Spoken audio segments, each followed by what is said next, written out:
And welcome back to Late Night Lately, the Late Night Show. I'm your host, Chad White. If you didn't know, this is the Late Night Podcast for the website cpluscomedy.com. Like I just said, it's a website. Go there. Welcome back in. This is episode 87. Hey, I've got a monologue for you. So let me tell you all the things that are in it. The Justice Department released a slew of new Epstein-related documents last weekend. In one, Jeffrey Epstein was revealed to be banned on Xbox Live, which goes to show what happens when you don't give Bill Gates the exact model that he wants. I've got a lot of RAM I want to put inside. So that is my Bill Gates. Harry Potter author J.K. Rowling was mentioned in the files after Epstein was denied entry into the Broadway showing of Harry Potter and the Cursed Child. Rowling since came out to deny inviting Epstein since he was only there to window shop. The Athletic polled 58 current NFL players about their feelings regarding Bad Bunny performing in the Super Bowl halftime show. And based on responses like, I always think it should be an American, I think they're trying too hard with this international stuff, and suggestions that Michael Jackson and Chris Brown should be performing, I've never rooted for CTE harder in my life. Disney named outgoing CEO Bob Iger's successor, and this guy is pissed. That's my Donald Duck. It's pretty good. You have to watch this video, because otherwise the audio just sounds insane. Punxsutawney Phil saw his shadow for the first time. God damn it. Punxsutawney Phil saw his shadow and he says winter is here to stay for a few more weeks. But that's only because he didn't want to come out after seeing what's been going on in the news. Was it worth it? Was it worth it? The owner of Rotten Tomatoes says that the Melania documentary's 99% rating on the service is legit, citing that fans love it, even though critics hate it. And then he slipped Trump several slices of big beef tomatoes. What is this? This isn't McDonald's. It's not big beef. It's red, shiny, slippery thing I always throw off. Bahama Breeze is closing all of its restaurants. And damn, woke mob trying to keep the brothers down. The reveal was way too soon. And finally, the 2026 Winter Olympics start tonight, and 8 new events were added, including ski mountaineering, because white competitors have to win something. It's the Winter Olympics. You already win it. And that's all the jokes I have for you today. Welcome back in. This is episode 88, I believe, of the show. And even though I continue to mess up some of the jokes, I venture forward. Sorry, I'm just resetting everything. Resetting how everything should look. Hey, this is we're in the middle of excuse me. We're at the start of the Olympics. I currently have it on. It's the middle of the day. It's on the television over there behind me in the living room. I tuned in. I saw Mariah Carey, and I said, it's time to record this show. All right, let's get to it. What's been going on in late night this week? Jimmy Fallon had a late start to the week tonight, as of this recording, as of the opening ceremony of the Winter Olympics. He has a show, an episode of his show tonight, of a Tonight Show. So they started, I guess, on Tuesday, which I did not know was going to happen. But this week he had Keke Palmer, Gabriel Basso, Lindsay Hubbard, West Wilson, I don't know who those are, Rachel Williams, the beautiful Cat's Eye. Oh my God, they all came out and I was like, I gotta watch this interview. For some reason, Jake from State Farm was there.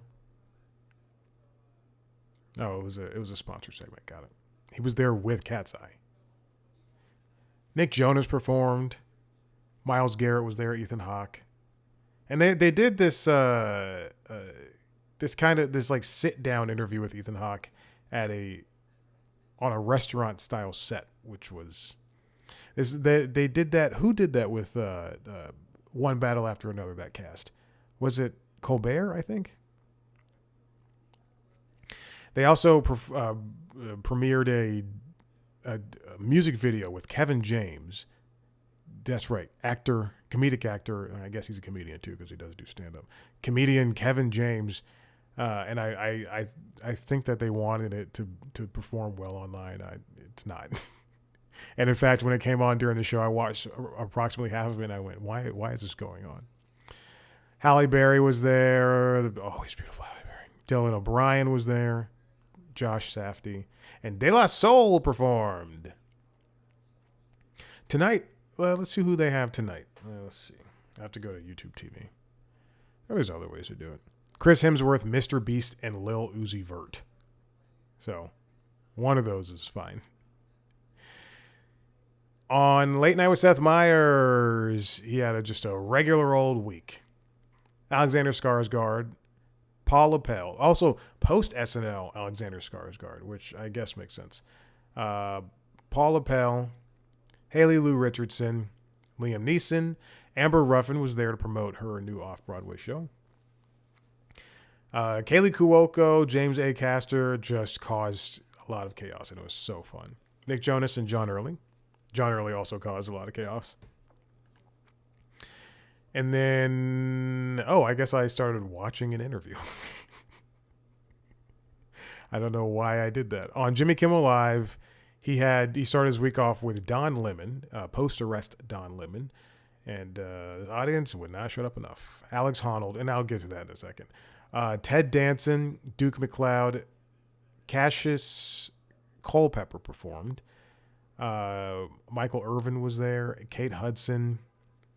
They had a sponsor segment. Odessa Azion, Milo Ventimiglia, I can never get his name right, and Whitney, featuring Madison Cunningham. Twice this week, this happened with both Jimmy Kimmel Live and Late Show with Stephen Colbert.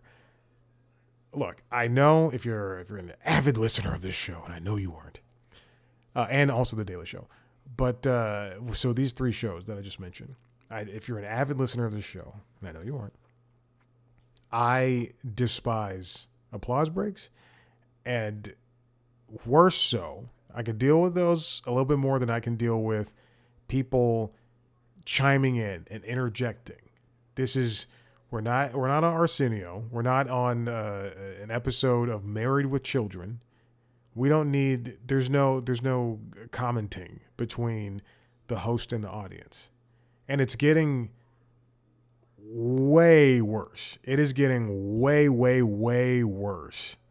To a point where and this happened twice this week for Jimmy Kimmel Live, and it happened once this week for The Late Show, where I just could not finish the monologue because people are interjecting like this is a show. It's like that I Think You Should Leave sketch where they're trying to make Tim Robinson talk.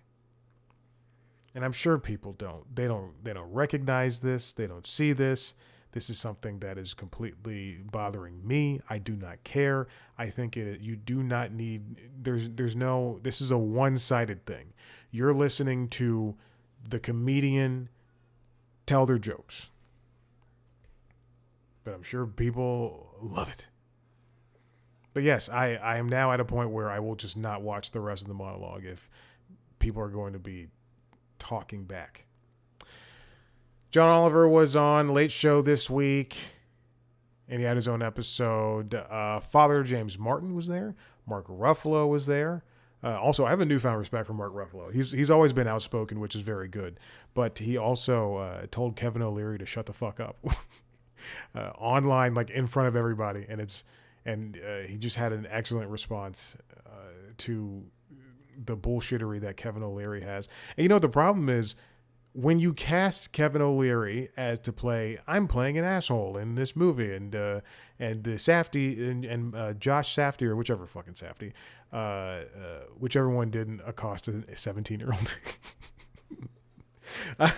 But like, oh, the Safdies love me. This is an Oscar nominated thing. Just because that is the case does not mean that you are a Hollywood person.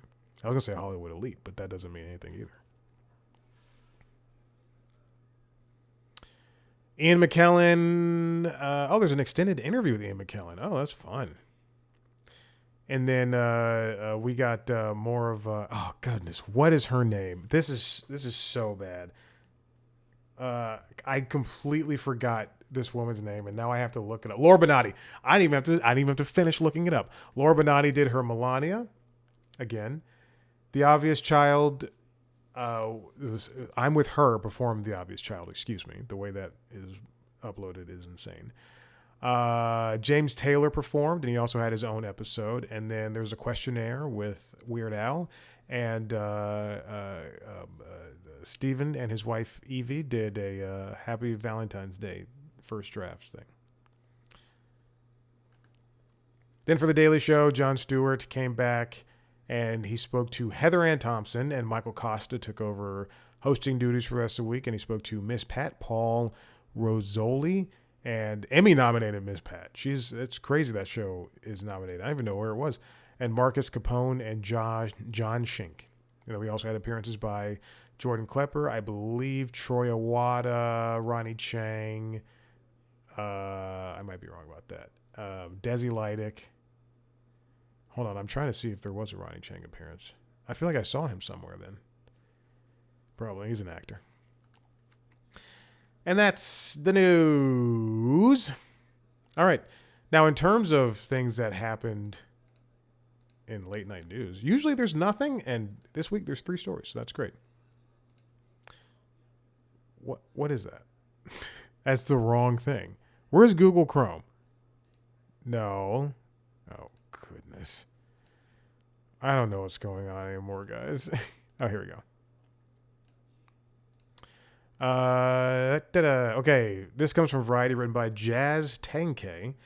Oscars set creative team and producers for 98th Academy Awards. Conan will be hosting again, obviously. And now that I know it's 98th, I wonder if they'll do what the Grammys did with Trevor Noah. He hosted 6 years in a row. 6 plain years.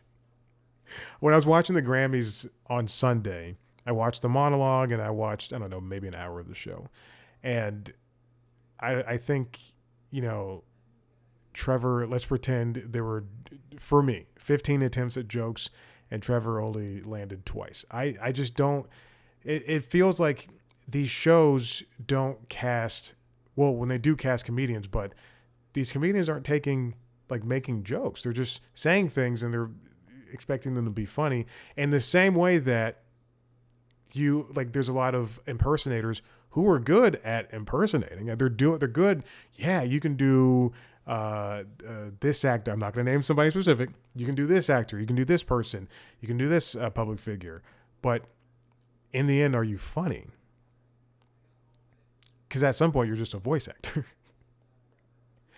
But anyway, that makes me wonder if, and then Jimmy Kimmel, I think, hosted the Emmys the Oscars, maybe like 2 or 3 times in a row. But anyway, my question is, I wonder if for the 100th Oscars, what if the Earth is still existing by then? Because that's an election year.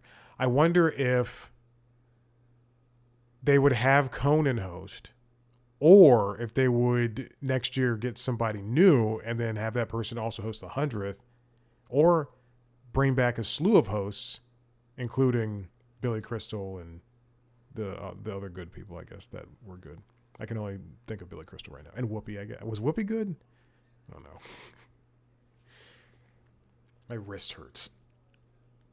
I did hang cling step ups, and it wasn't a heavy weight because I'm in the middle of deloading right now. Well, I'm at the end of deloading, but still, it's anyway, doesn't matter.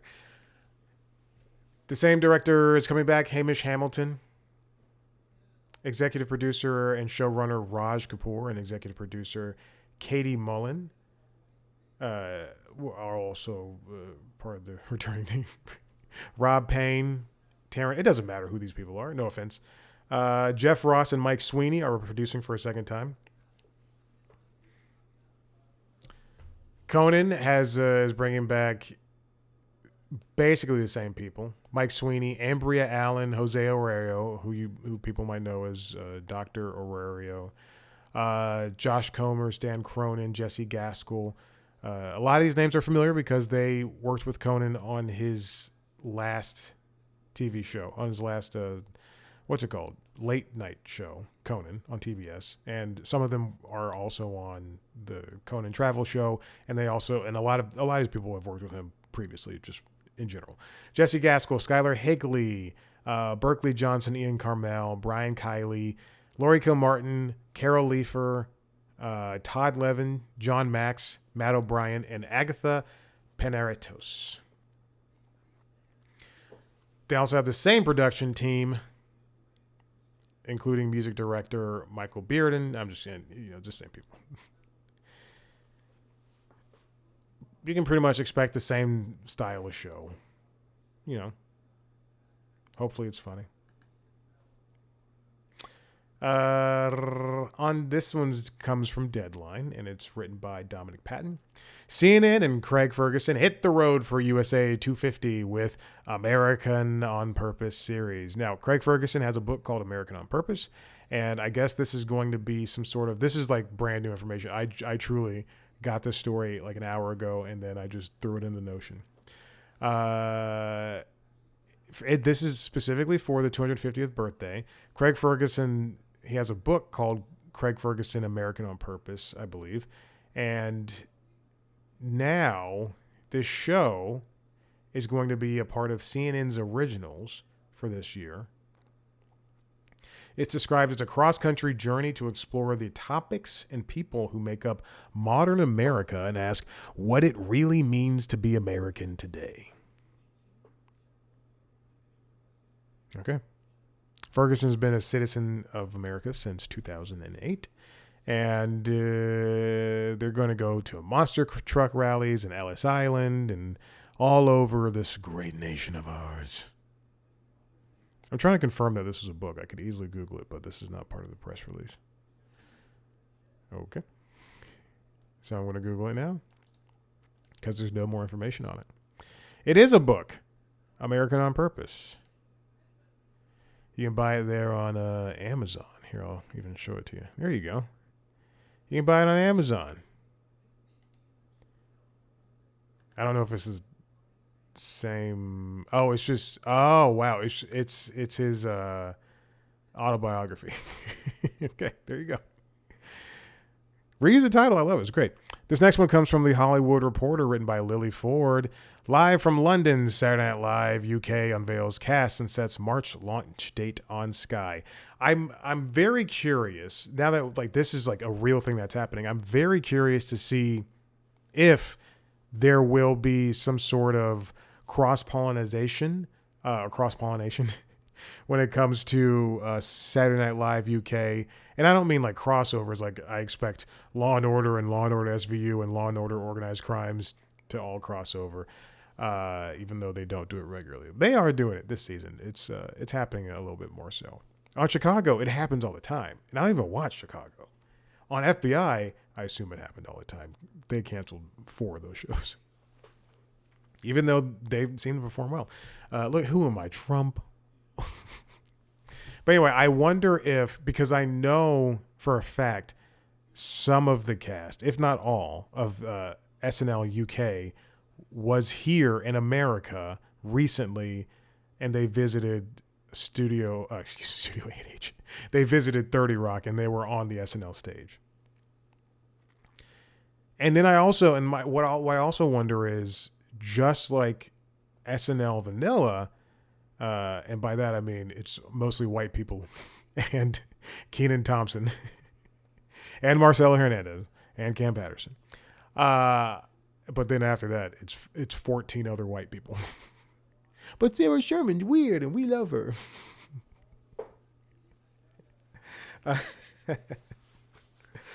I wonder if SNL UK rather will upload the sketches in the same way that SNL does to YouTube for everybody to see. I don't expect that to happen. Sky has revealed the cast of 11 comedy players who will lead the inaugural ensemble of SNL UK, the first British incarnation of NBC's legendary late night sketch show.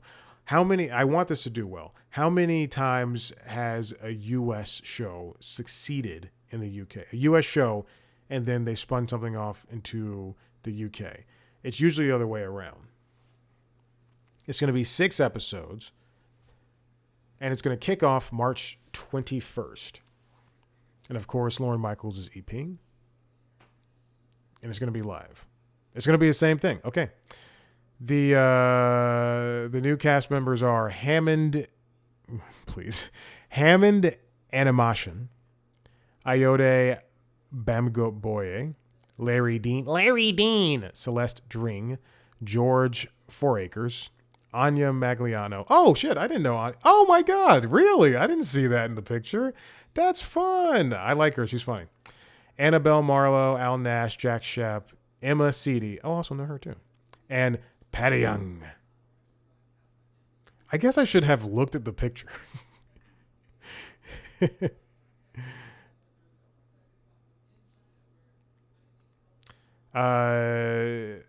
know what's interesting? A lot of these people, as I noted with Anya Magliano and Emma Seedy, are already famous. See, this is the thing. This is my issue. I mean, they have to do this because this show is launching brand new. But this is my issue with SNL proper, SNL regular, is that the last people that were hired are already established comedians. They already had, and what's her name?